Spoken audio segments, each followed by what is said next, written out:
The coming of Abel Behenna. The little Cornish port of Pencastle was bright in the early April, when the sun had seemingly come out to stay after a long and bitter winter.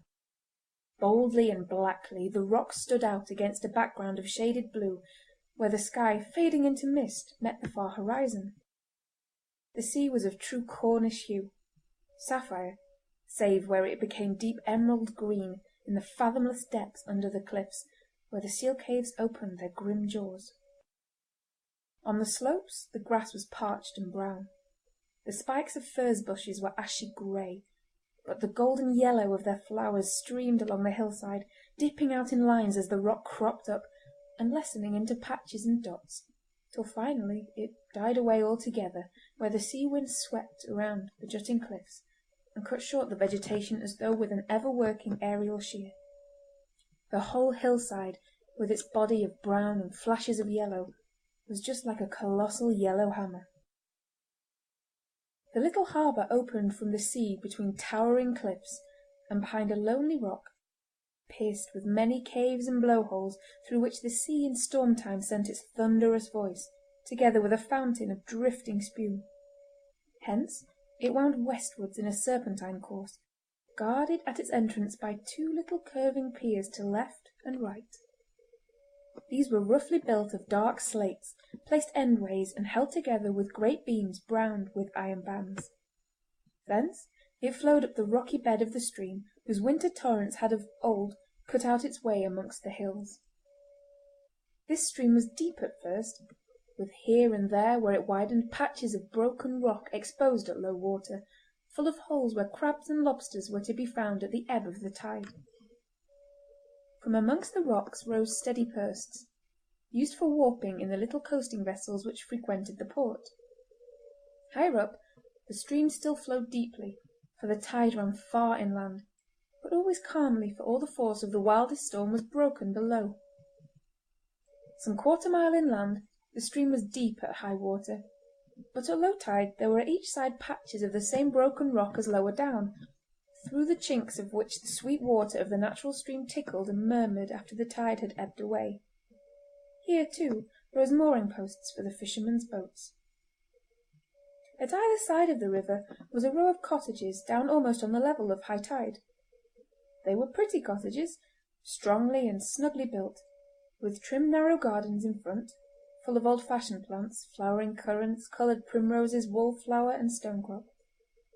Over the fronts of many of them climbed clematis and wisteria. The window sides and doorposts of all were as white as snow, and the little pathway to each was paved with light-coloured stones. At some of the doors were tiny porches, whilst at others were rustic seats cut from tree trunks or from old barrels. In nearly every case the window ledges were filled with boxes or pots of flowers or foliage plants. Two men lived in cottages exactly opposite each other across the stream. Two men, both young, both good-looking, both prosperous, and who had been companions and rivals from their boyhood. Abel Behenna was dark, with the gipsy darkness which the Phoenician mining wanderers left in their track.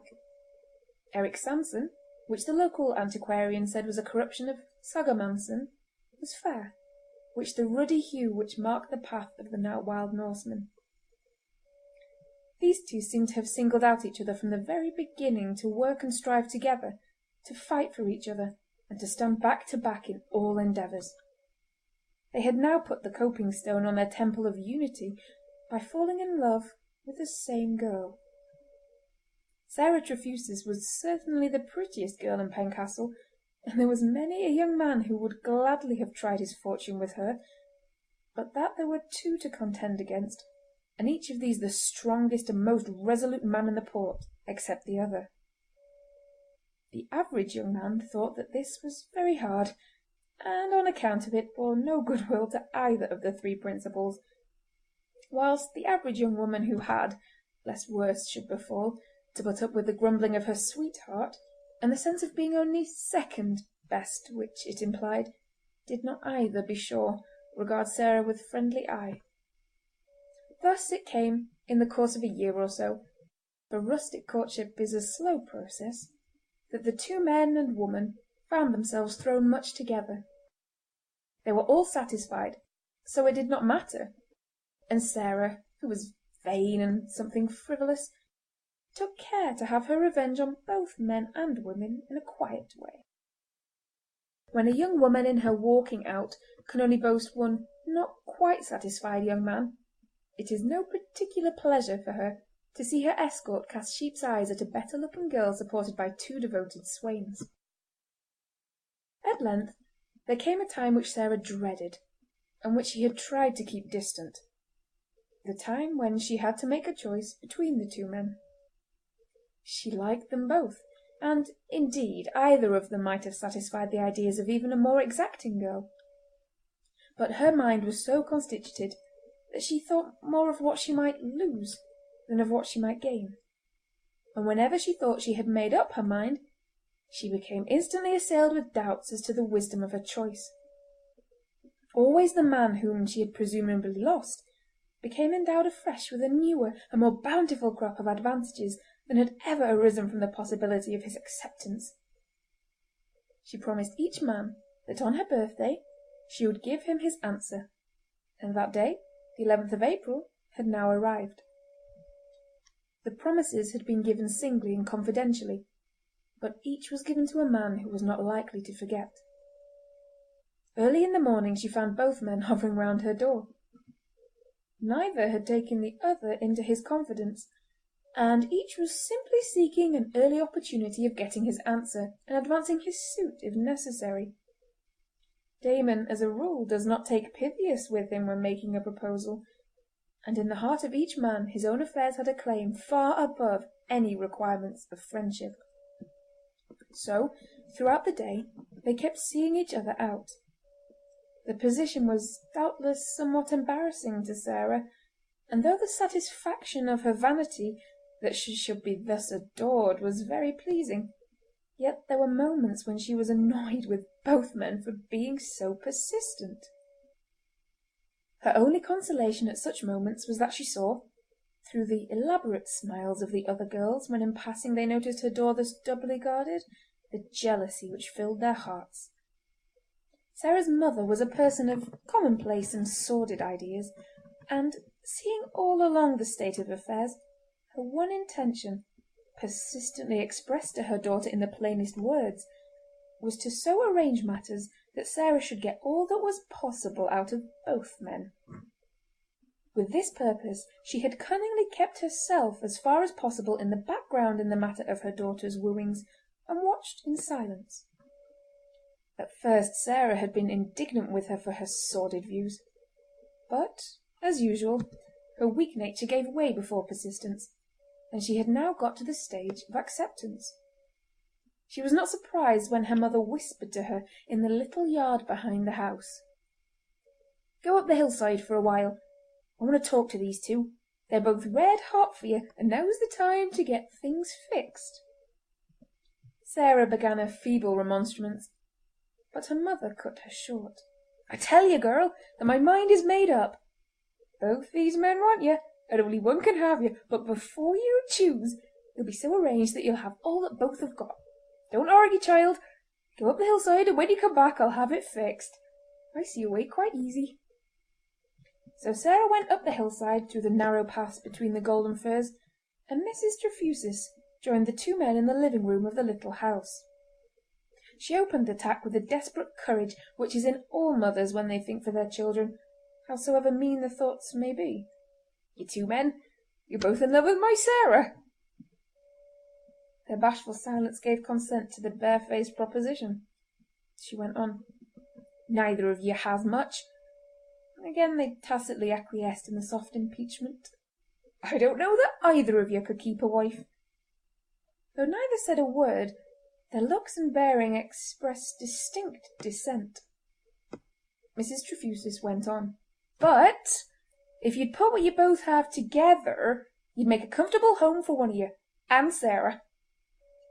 She eyed the men keenly, with her cunning eyes half shut, as she spoke.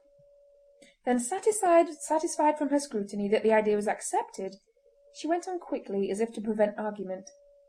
"The girl likes you both, and mayhap it's hard for her to choose. Why don't you toss up for her? First, Put your money together. You've each got a bit put by, I know. Let the lucky man take the lot and trade with it a bit, and then come home and marry her. Neither of you's afraid, I suppose? And neither of you'll say that you won't do that much for the girl that you both say you love." Abel broke the silence. "It don't seem the square thing to toss for the girl. She wouldn't like it herself, and it doesn't seem respectful like to her," Eric interrupted. He was conscious that his chance was not so good as Abel's in case Sarah should wish to choose between them. "You're afraid of the hazard?" "Not me," said Abel boldly. Mrs. Trefusis, seeing that her idea was beginning to work, followed up the advantage. "It is settled that you put your money together to make a home for her, whether you toss for her or leave it for her to choose?" "Yes," said Eric quickly, and Abel agreed with equal sturdiness. Mrs. Trefusis's little cunning eyes twinkled. She heard Sarah step in the yard and said, "Well, here she comes, and I leave it to her," and she went out. During her brief walk on the hillside, Sarah had been trying to make up her mind. She was feeling almost angry with both men for being the cause of her difficulty, and as she came into the room said shortly, "I want to have a word with you both. Come to the Flagstaff Rock where we can be alone." She took her hat and went out of the house up the winding path to the steep rock crowned with a high flagstaff, where once the wrecker's fire basket used to burn. This was the rock which formed the northern jaw of the little harbour. There was only room on the path for two abreast, and it marked the state of things pretty well when, by a sort of implied arrangement, Sarah went first and the two men followed, walking abreast and keeping step. By this time each man's heart was boiling with jealousy. When they came to the top of the rock, Sarah stood against the flagstaff and the two young men stood opposite her. She had chosen her position with knowledge and intention, for there was no room for anyone to stand beside her. They were all silent for a while. Then Sarah began to laugh and said, "I promised the both of you to give you an answer today. I've been thinking and thinking and thinking till I began to get angry with you both for blaming me so. And even now I don't seem any nearer than ever I was to making up my mind." Eric said suddenly, "Let us toss for it, lass." Sarah showed no indignation whatever at the proposition. Her mother's eternal suggestion had schooled her to the acceptance of something of the kind, and her weak nature made it easy for her to grasp at any way out of the difficulty. She stood with downcast eyes, idly picking at the sleeve of her dress, seeming to have tacitly acquiesced in the proposal. Both men, instinctively realizing this, pulled each a coin from his pocket, spun it in the air, and dropped his other hand over the palm on which it lay. For a few seconds they remained thus, all silent. Then Abel, who was the more thoughtful of the men, spoke. "Sarah, is this good?" As he spoke he removed the upper hand from the coin and placed the latter back in his pocket. Sarah was nettled. "Good or bad, it's good enough for me. Take it or leave it as you like," she said, to which he quickly replied, "Nay, lass, aught that concerns you is good enough for me. I did but think of you lest you might have some pain or disappointment hereafter. If you love Eric better nor me, in God's name say so, and I think I'm man enough to stand inside. Likewise, if I'm the one, don't make us both miserable for life." Face to face with a difficulty, Sarah's weak nature proclaimed itself.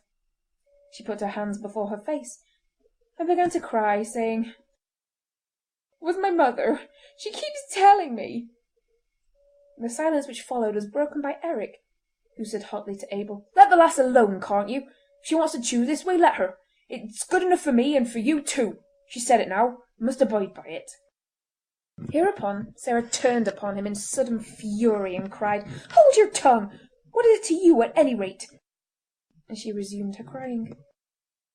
Eric was so flabbergasted that he had not a word to say, but stood looking particularly foolish, with his mouth open and his hands held out with the coins still between them.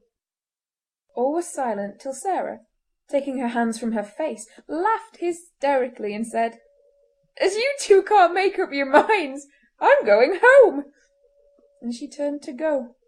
"Stop!" said Abel in an authoritative voice. Eric, you hold the coin and I'll cry. Now, before we settle it, let us clearly understand.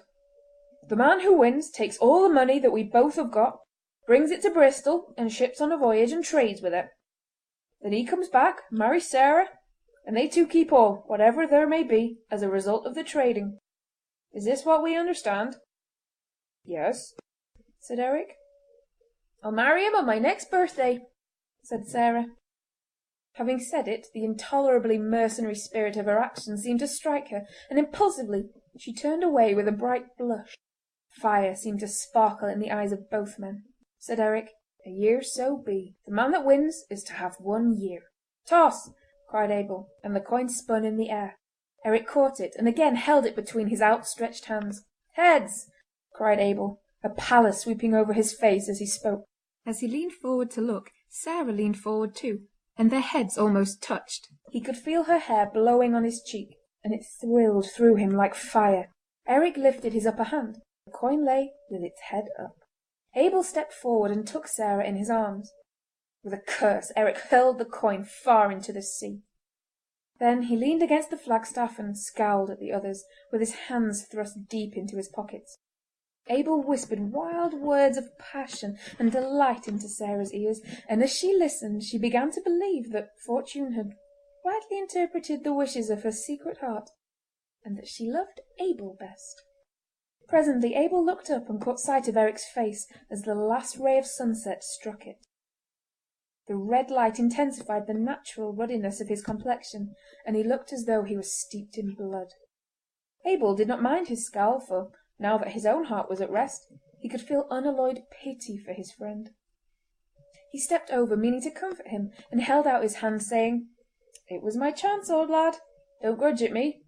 I'll try to make Sarah a happy woman, and you shall be a brother to us both."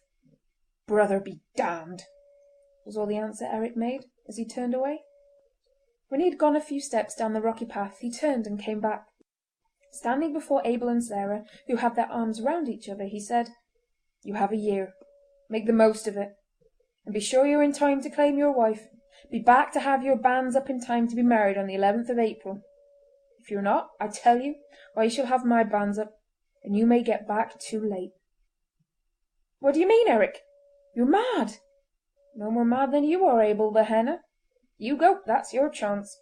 I stay, that's mine. I don't mean to let the grass grow under my feet. Sarah cared no more for you than for me 5 minutes ago, and she may come back to that 5 minutes after you're gone. You won by a point only. The game may change." "The game won't change," said Abel shortly. "Sarah, you'll be true to me? You won't marry till I return?" "For a year," added Eric quickly. "That's the bargain." "I promise for the year," said Sarah. A dark look came over Abel's face, and he was about to speak, but he mastered himself and smiled. "I mustn't be too hard or get angry tonight. Come, Eric, we played and fought together. I won fairly. I played fairly all the game of our wooing. You know that as well as I do. And now, when I'm going away, I shall look to my old and true comrade to help me when I'm gone." "I'll help you none," said Eric. "So help me God." "It was God helped me," said Abel simply. "Then let him go on helping you," said Eric angrily. "The devil is good enough for me." And without another word he rushed down the steep path and disappeared behind the rocks. When he had gone, Abel hoped for some tender passage with Sarah, but the first remark she made chilled him. How lonely it all seems without Eric. And this note sounded till he had left her at home, and after. Early on the next morning Abel heard a noise at his door, and on going out saw Eric walking rapidly away. A small canvas bag full of gold and silver lay on the threshold. On a small slip of paper pinned to it was written, "Take the money and go. I stay. God for you, the devil for me. Remember the 11th of April. Eric Sanson." That afternoon Abel went off to Bristol, and a week later sailed on the Star of the Sea bound for Pahang. His money, including that which had been Eric's, was on board in the shape of a venture of cheap toys. He had been advised by a shrewd old mariner of Bristol whom he knew, and who knew the ways of the Chersonese, who predicted that every penny invested would be returned with a shilling to boot. As the year wore on, Sarah became more and more disturbed in her mind. Eric was always at hand to make love to her in his own persistent, masterful manner, and to this she did not object. Only one letter came from Abel, to say that his venture had proved successful, and that he had sent some £200 to the bank at Bristol, and was trading with £50 still remaining in goods for China, whither the Star of the Sea was bound, and whence she would return to Bristol. He suggested that Eric's share of the venture should be returned to him with his share of the profits. This proposition was treated with anger by Eric, and as simply childish by Sarah's mother. More than 6 months had since then elapsed, but no other letter had come, and Eric's hopes, which had been dashed down by the letter from Pahang, began to rise again. He perpetually assailed Sarah with an if. If Abel did not return, would she then marry him? If the 11th of April went by without Abel being in the port, would she give him over? If Abel had taken his fortune and married another girl on the head of it, would she marry him, Eric, as soon as the truth were known? And so on, in an endless variety of possibilities. The power of the strong will and the determined purpose over the woman's weaker nature became in time manifest. Sarah began to lose her faith in Abel, and to regard Eric as a possible husband. And a possible husband is, in a woman's eye, different to all other men. A new affection for him began to arise in her breast, and the daily familiarities of permitted courtship furthered the growing affection. Sarah began to regard Abel as rather a rock in the road of her life, and had it not been for her mother's constantly reminding her of the good fortune already laid by in the Bristol bank, she would have tried to have shut her eyes altogether to the fact of Abel's existence. The 11th of April was a Saturday, so that in order to have the marriage on that day, it would be necessary that the banns should be called on Sunday the 22nd of March. From the beginning of that month, Eric kept perpetually on the subject of Abel's absence, and his outspoken opinion that the latter was either dead or married began to become a reality to the woman's mind. As the first half of the month wore on, Eric became more jubilant, and after church on the 15th he took Sarah for a walk to the Flagstaff Rock. There he asserted himself strongly. "I told Abel, and you too, that if he was not here to put up his banns in time for the 11th, I would put up mine for the 12th. Now the time has come when I mean to do it. He hasn't kept his word." Here Sarah struck in out of her weakness and indecision. "He hasn't broken it yet!" Eric ground his teeth with anger. "If you mean to stick up for him," he said, as he smote his hand savagely on the flagstaff, which sent forth a shivering murmur, "well and good. I'll keep my part of the bargain. On Sunday I shall give notice of the banns, and you can deny them in the church if you will. If Abel is in Pencastle on the 11th, he can have them cancelled and his own put up. But till then, I take my course, and woe to anyone who stands in my way." With that he flung himself down the rocky pathway, and Sarah could not but admire his Viking strength and spirit as, crossing the hill, he strode away along the cliffs towards Bude. During the week no news was heard of Abel, and on Saturday Eric gave notice of the banns of marriage between himself and Sarah Trefusis. The clergyman would have remonstrated with him, for although nothing formal had been told to the neighbours, it had been understood since Abel's departure that on his return he was to marry Sarah. But Eric would not discuss the question. "It is a painful subject, sir," he said with a firmness which the parson, who was a very young man, could not but be swayed by. "Surely there is nothing against Sarah or me. Why should there be any bones made about the matter?" The parson said no more, and on the next day he read out the banns for the first time, amidst an audible buzz from the congregation. Sarah was present, contrary to custom, and though she blushed furiously, enjoyed her triumph over the other girls whose banns had not yet come. Before the week was over she began to make her wedding dress. Eric used to come and look at her at work, and the sight thrilled through him. He used to say all sorts of pretty things to her at such times, and there were to both delicious moments of love-making. The banns were read a second time on the 29th, and Eric's hope grew more and more fixed, though there were to him moments of acute despair when he realised that the cup of happiness might be dashed from his lips at any moment, right up to the last. At such times he was full of passion, desperate and remorseless, and he ground his teeth and clenched his hands in a wild way, as though some taint of the old berserker fury of his ancestors still lingered in his blood. On the Thursday of that week he looked in on Sarah and found her, amid a flood of sunshine, putting finished touches to her white wedding gown. His own heart was full of gaiety, and the sight of the woman who was so soon to be his own, so occupied, filled him with a joy unspeakable, and he felt faint with languorous ecstasy. Bending over, he kissed Sarah on the mouth, and then whispered in her rosy ear, "Your wedding dress, Sarah, and for me." As he drew back to admire her, she looked up saucily and said to him, "Perhaps not for you. There is more than a week yet for Abel," and then cried out in dismay, for with a wild gesture and a fierce oath Eric dashed out of the house, banging the door behind him. The incident disturbed Sarah more than she could have thought possible, for it awoke all her fears and doubts and indecision afresh. She cried a little, and put by her dress, and to soothe herself went out to sit for a while on the summit of the Flagstaff Rock. When she arrived, she found that there a little group anxiously discussing the weather. The sea was calm and the sun bright, but across the sea were strange lines of darkness and light, and close into shore the rocks were fringed with foam, which spread out in great white curves and circles as the current drifted. The wind had backed, and came in sharp, cold puffs. The blowhole, which ran under the Flagstaff Rock, from the rocky bay without to the harbour within, was booming at intervals, and the seagulls were screaming ceaselessly as they wheeled about the entrance of the port. "It looks bad," she heard an old fisherman say to the coastguard. "I seen it just like this once before when the East Indiaman Coromandel went to pieces in Dizzard Bay." Sarah did not wait to hear more. She was of a timid nature where danger was concerned, and could not bear to hear of wrecks and disasters. She went home and resumed the completion of her dress, secretly determined to appease Eric when she should meet him with a sweet apology, and to take the earliest opportunity of being even with him after her marriage. The old fisherman's weather prophecy was justified. That night at dusk a wild storm came on. The sea rose and lashed the western coasts from Skye to Scilly, and left a tale of disaster everywhere. The sailors and fishermen of Pencastle all turned out on the rocks and cliffs and watched eagerly. Presently, by a flash of lightning, a ketch was seen drifting under only a jib about half a mile outside the port.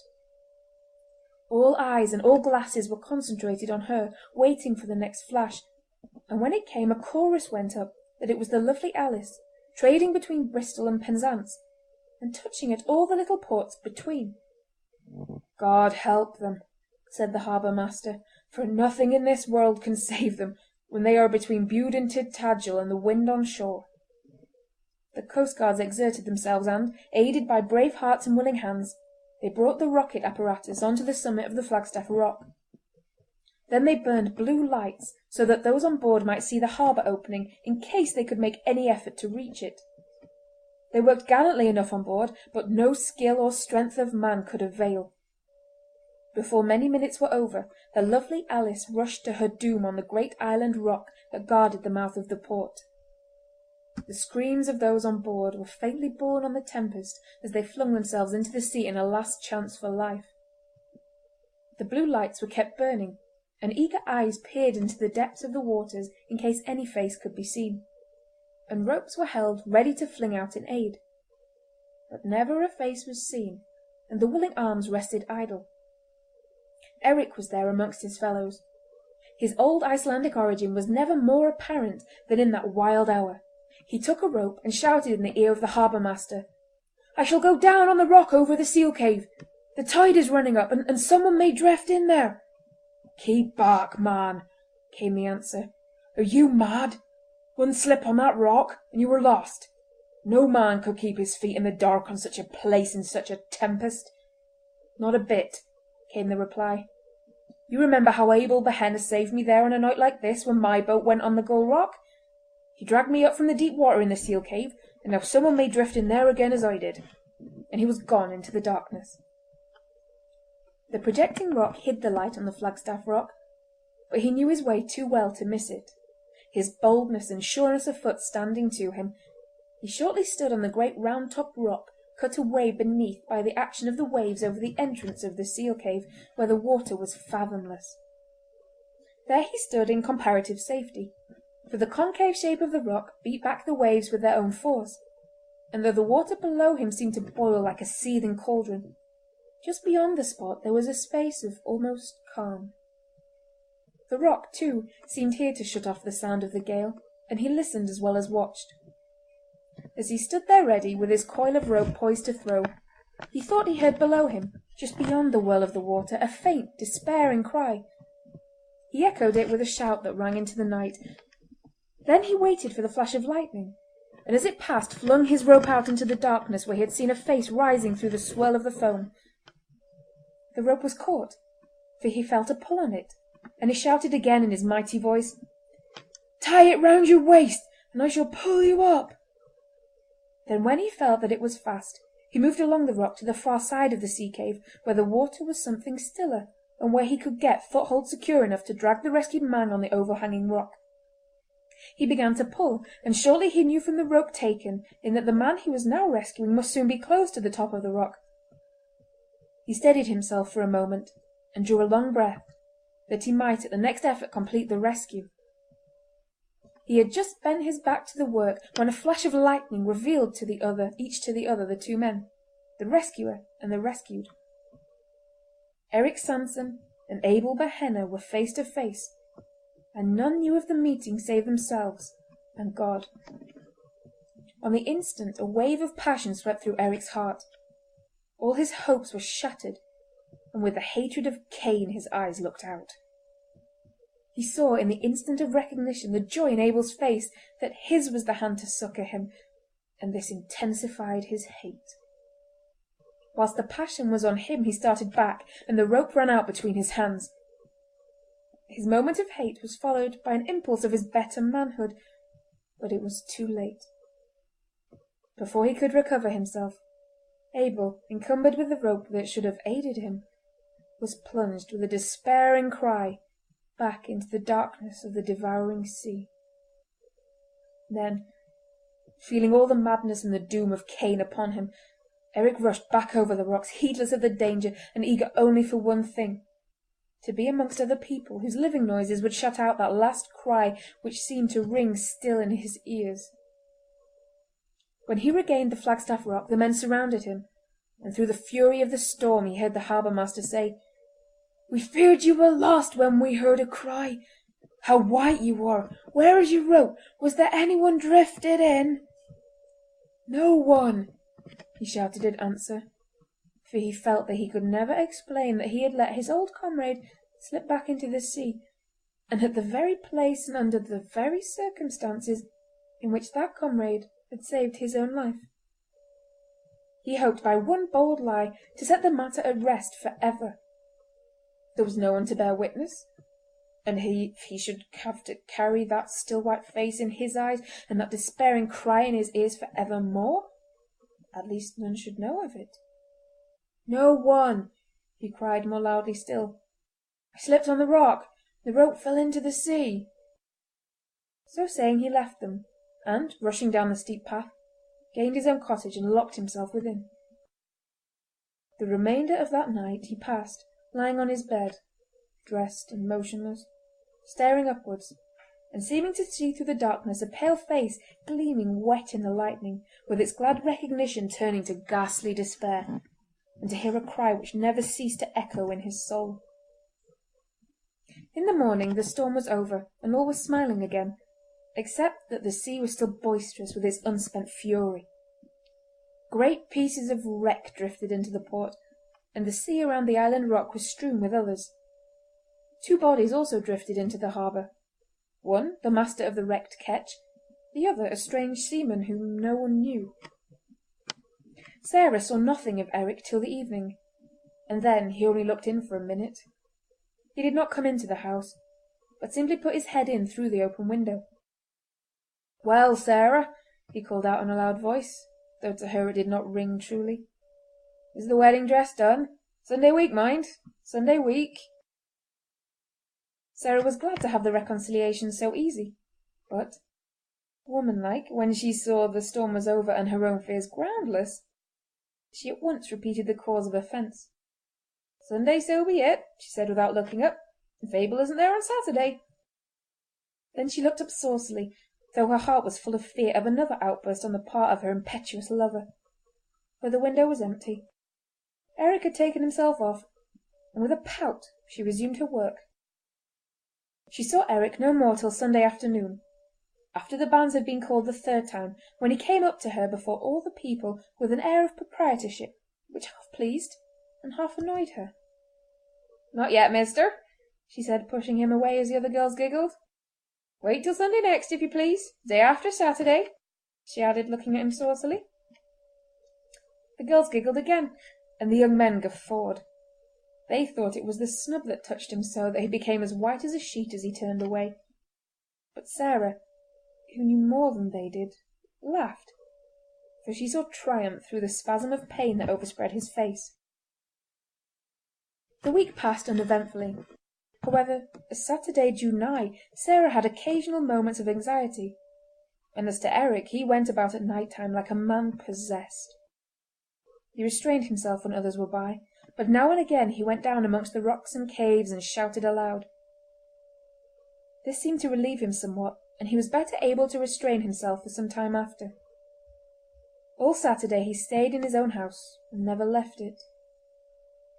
As he was to be married on the morrow, the neighbours thought it was shyness on his part, and did not trouble or notice him. Only once was he disturbed, and that was when the chief boatman came to him and sat down, and after a pause said, "Eric, I was over in Bristol yesterday. I was in the rope-maker's, getting a coil to replace the one you lost the night of the storm, and there I saw Michael Heavens of this place, who was a salesman there. He told me that Abel Behenna had come home the week ere last on the Star of the Sea from Canton, and he had lodged a sight of money in the Bristol Bank in the name of Sarah Behenna. He told Michael so himself, and that he had taken passage on the Lovely Alice to Pencastle. Bear up, man," for Eric had with a groan dropped his head on his knees, with his face between his hands. "He was your old comrade, I know, but we couldn't help him. Must have gone down with the rest that awful night. I thought I'd better tell you, lest it might come some other way, and you might keep Sarah Trefusis from being frightened. They were good friends once, and women take these things to heart. Would not do to let her be pained with such a thing on her wedding day." Then he rose and went away, leaving Eric still sitting disconsolately with his head on his knees. "Poor fellow," murmured the chief boatman to himself. "Takes it to heart. Well, well, right enough. They were true comrades once, and Abel saved him."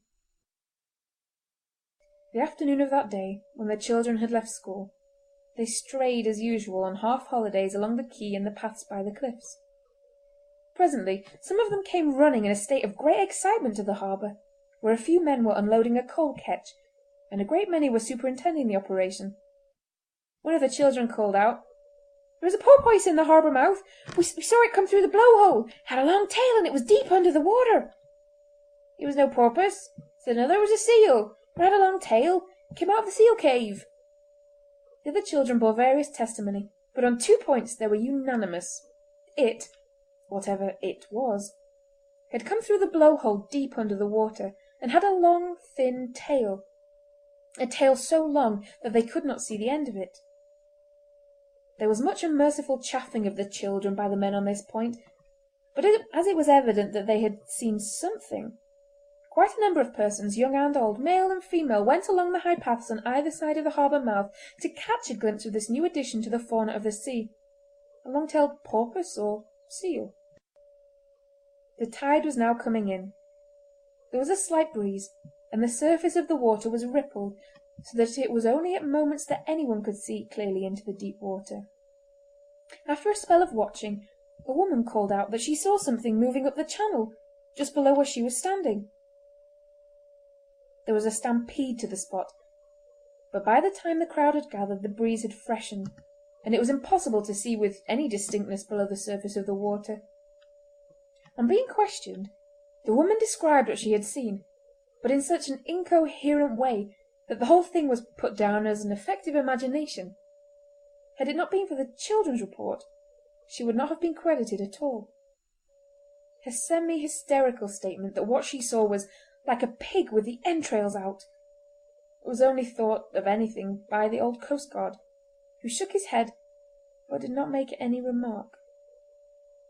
For the remainder of the daylight This man was seen always on the bank, looking into the water, but always with disappointment manifest on his face. Eric arose early on the next morning. He had not slept all night, and it was a relief to him to move about in the light. He shaved himself with a hand that did not tremble, and dressed himself in his wedding clothes. There was a haggard look on his face, and he seemed as though he had grown years older in the last few days. Still there was a wild, uneasy light of triumph in his eyes, and he kept murmuring to himself over and over again, "This is my wedding day. Abel cannot claim her now, living or dead, living or dead, living or dead." He sat in his armchair, waiting with an uncanny quietness for the church hour to arrive. When the bell began to ring, he arose and passed out of his house, closing the door behind him. He looked at the river and saw the tide had just turned. In the church he sat with Sarah and her mother, holding Sarah's hand tightly in his all the time, as though he feared to lose her. When the service was over, they stood up together and were married in the presence of the entire congregation, for no one left the church. Both made the responses clearly, Eric's being even on the defiant side. When the wedding was over, Sarah took her husband's arm, and they walked away together, the boys and younger girls being cuffed by their elders into a decorous behaviour, for they would fain have followed close behind their heels. The way from the church led down to the back of Eric's cottage, a narrow passage being between it and that of his next neighbour. When the bridal couple had passed through this, the remainder of the congregation, who had followed them at a little distance, was startled by a long, shrill scream from the bride. They rushed through the passage and found her on the bank with wild eyes, pointing to the river-bed opposite Eric Sanson's door. The falling tide had deposited there the body of Abel Behenna, stark upon the broken rocks. The rope trailing from its waist had been twisted by the current round the mooring post, and had held it back while the tide had ebbed away from it. The right elbow had fallen in a chink in the rock, leaving the hand outstretched towards Sarah, with the open palm upward as though it were extended to receive hers, the pale drooping fingers open to the clasp. All that happened afterwards was never quite known to Sarah Sanson. Whenever she would try to recollect, there would become a buzzing in her ears and a dimness in her eyes, and all would pass away. The only thing that she could remember of it all, and this she never forgot, was Eric's breathing heavily, with his face whiter than that of the dead man, as he muttered under his breath, "Devil's help! Devil's faith! Devil's price!"